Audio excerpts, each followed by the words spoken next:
بسم اللہ الرحمن الرحیم نحمدہ ونصلی ونسلم علی رسولہ الکریم اما بعد فاعوذ باللہ من الشیطان الرجیم بسم اللہ الرحمن الرحیم۔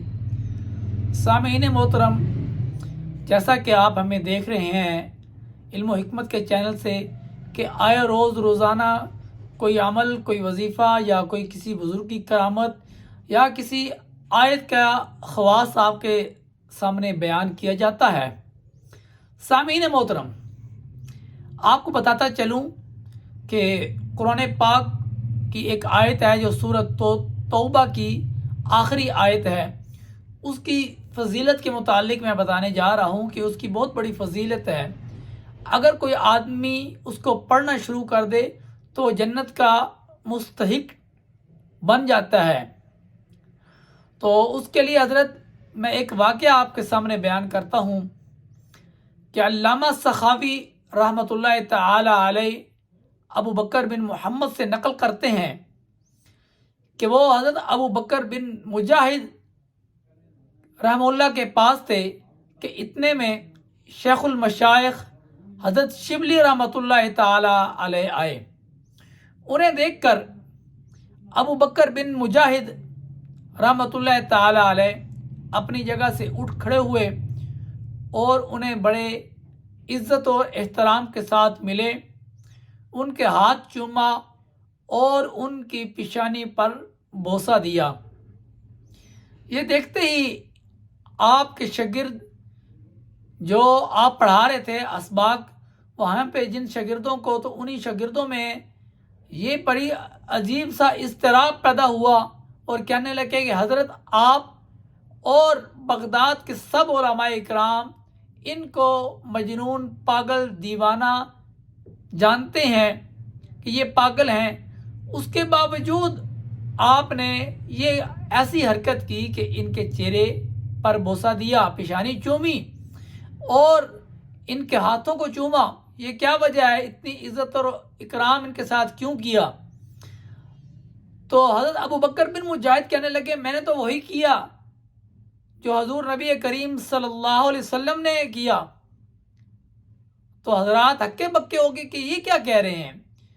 فرمایا کہ میں نے رات کو ایک خواب دیکھا کہ حضور نبی کریم صلی اللہ علیہ وسلم کے پاس حضرت شبلی تشریف لاتے ہیں، تو حضرت ابو بکر حضور صلی اللہ علیہ وسلم کھڑے ہو کر حضرت شبلی کا یوں استقبال کرتے ہیں اور آپ کی پیشانی کو چومتے ہیں اور آپ کے ہاتھوں پر بوس و کنار کرتے ہیں۔ تو یہ کیوں ہوا؟ کیا ہے کہ وہاں پر پھر میں نے استفسار کیا خواب کے عالم میں کہ میں نے نبی کریم صلی اللہ علیہ وسلم سے استفسار کیا، تو آپ علیہ الصلوۃ والسلام نے کہا کہ میں اس جنتی شخص کی بوسہ کشی کیوں نہ کروں، میں اس کے ماتھے کو کیوں نہ چوم دوں، یہ تو جنتی ہیں۔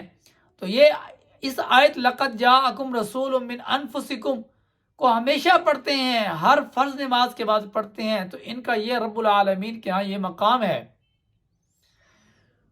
تو اسی طرح ایک اور صاحب نے اسی قصے کو یوں نقل کیا جو حضرت ابو القاسم خصاف کہتے ہیں کہ ایک مرتبہ حضرت شبلی ابو بکر بن حضرت مجاہد رضی اللہ تعالی عنہ مسجد میں بیٹھے ہوئے تھے کہ حضرت شبلی تشریف لائے۔ حضرت شبلی تشریف لائے تو حضرت ابو بکر کھڑے ہو گئے، ان کا استقبال کیا اور ان کو عزت دی، احترام کیا، ان کی پیشانی پر بوسہ دیا۔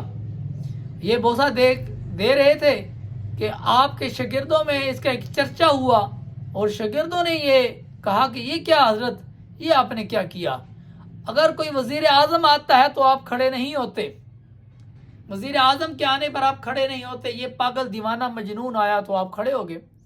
فرمایا کہ میں نے تو رات کو نبی علیہ الصلوۃ والسلام کو دیکھا خواب میں کہ جب حضرت شبلی آئے آپ کی مجلس میں تو حضور علیہ الصلوۃ والسلام بھی کھڑے ہو گئے۔ تو میں نے کہا یا رسول اللہ صلی اللہ علیہ وسلم، یہ اعزاز شبلی کا یہ کیوں کر؟ تو آپ صلی اللہ علیہ وسلم نے فرمایا کہ یہ پانچوں نمازوں کے بعد یہ آیت پڑھتا ہے اور 80 سال گزر گئے ہیں، اس کا یہ معمول ہے، تو یہ جنتی ہے، یہ جنتی شخص ہے۔ تو سامعین محترم، یہ چھوٹے چھوٹے اعمال جو ہے نا، یہ بہت بڑی چیز ہے۔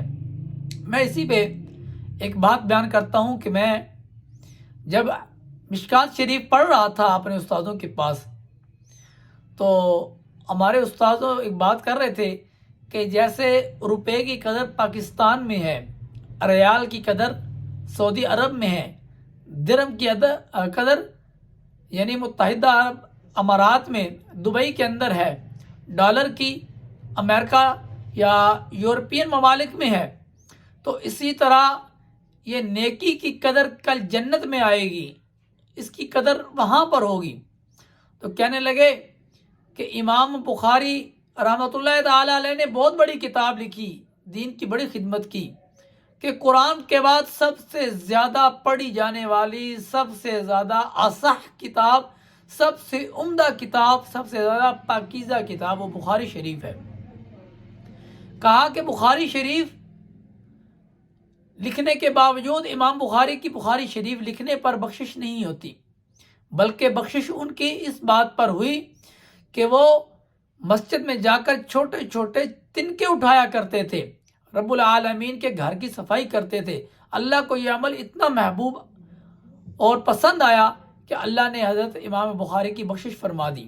یوں ایک دفعہ فرمانے لگے کہ امام ابو داؤد نے سنن ابی داؤد لکھی، حدیث کی بڑی خدمت کی ہے، بڑی کتابیں لکھی ہیں، لیکن ان کی بخشش اس بات پر نہیں ہوئی، بلکہ یوں وہ ایک دریا کے کنارے جا رہے تھے، قریب سے ایک کشتی گزری، اس کشتی سے ہمیں ایک مسافر نے چھینک ماری اور الحمدللہ کہا، کشتی تیز سی نکل گئی۔ تو حضرت ابو داؤد نے وہاں پر کھڑے یعنی کہ مزید ملاح تھے اور کشتیاں تھیں، ایک ملاح سے بات کی، 1 روپیہ دے کر، 1 پیسہ دے کر اس کے پیچھے لگا دی اور اس سے کہا کہ تیز چلاؤ، اس کشتی کے ساتھ لگاؤ۔ جب قریب پہنچے تو کہا یرحمک اللہ، تو اوپر سے آواز آئی کہ اے ابو داؤد، تو نے 1 روپے کی 1 روپے سے جنت خرید لی۔ سامعین محترم، یوں ایک واقعہ یوں ہے کہ امام غزالی رحمۃ اللہ تعالی علیہ بہت بڑے صوفی بزرگ گزرے ہیں، بہت بڑے اللہ والے گزرے ہیں، امام الاولیاء کہا جاتا ہے جنہیں۔ تو وہ ایک دفعہ تصنیف کرتے ہوئے یوں قلم اٹھایا، یہاں ڈبکا لگایا اور لکھنے لگے تو ایک مکھی آ گئی۔ یہ ہمارے پنجاب کے اندر جو اسکولوں میں پڑھے ہوئے ہیں حضرات وہ، یا جہاں کہیں بھی آپ دیکھ رہے ہیں، جو پرانی عمر کے لوگ ہیں وہ اس کو خوب جانتے ہیں کہ جب سیاہی لگی ہوتی تو مکھی ضرور آ جاتی ہے، مکھی بیٹھتی ہے۔ تو انہوں نے پین کو یوں چھوڑ دیا، رکھ دیا، کہ کہا کہ چل تو چوس لے، پھر میں لکھ لوں گا۔ تو اللہ رب العزت کو یہ ادا اتنی پسند آئی کہ حضرت امام غزالی نے مخلوق کی خاطر، جو اللہ کی مخلوق ہے اس کی خاطر اپنے قلم کو روکا، تو اس پر امام غزالی کی بخشش ہو جاتی ہے۔ سامعین محترم، یہ اعمال جو چھوٹے چھوٹے اعمال ہیں، ان کو باقاعدگی کے ساتھ کرنے سے بہت بڑا اجر ملا کرتا ہے اور ان سے زندگی سور جایا کرتی ہے۔ تو انشاءاللہ العزیز یہ اسکرین کے اوپر بھی یہ آیت واضح آ رہی ہے سامنے، تو اس کو دیکھ لیں۔ میں بتا رہا ہوں دوبارہ کہ سورۃ التوبہ کی آخری آیت ہے، یہ 11ویں پارے میں سورہ یونس سے اوپر والی آیت ہے، آخری سورہ یونس کے یہاں سے شروع ہو رہی ہے، اسے پیچھے سورہ توبہ کی آخری آیت ہے۔ اس کو ایک ہی دفعہ اگر آپ فرض نماز کے بعد پڑھ لیں تو انشاءاللہ اس کا بہت بڑا فائدہ ہے۔ اللہ آپ کا حامی و ناصر ہو اور ہمیں بھی دین کے اوپر اللہ پاک چلنے کی توفیق عطا فرمائے۔ یوں ہمارا چینل ضرور سبسکرائب کریں، کیونکہ آپ کے سبسکرائب کرنے سے ہمیں تسلی ہوتی ہے، خوشی ہوتی ہے، اور ضرور لائک اور شیئر کریں۔ شیئر کرنے سے یہ ایک صدقہ جاریہ ہے، آپ کو بھی اجر ملے گا، جو آپ کے ذریعے سے سنے گا اس کو بھی اجر ملے گا، یوں ایک سسٹم چلتا جائے گا، میری اور آپ کی بخشش کا بہانہ بنے گا۔ وآخر دعوانا الحمدللہ رب العالمین۔ السلام علیکم ورحمۃ اللہ وبرکاتہ۔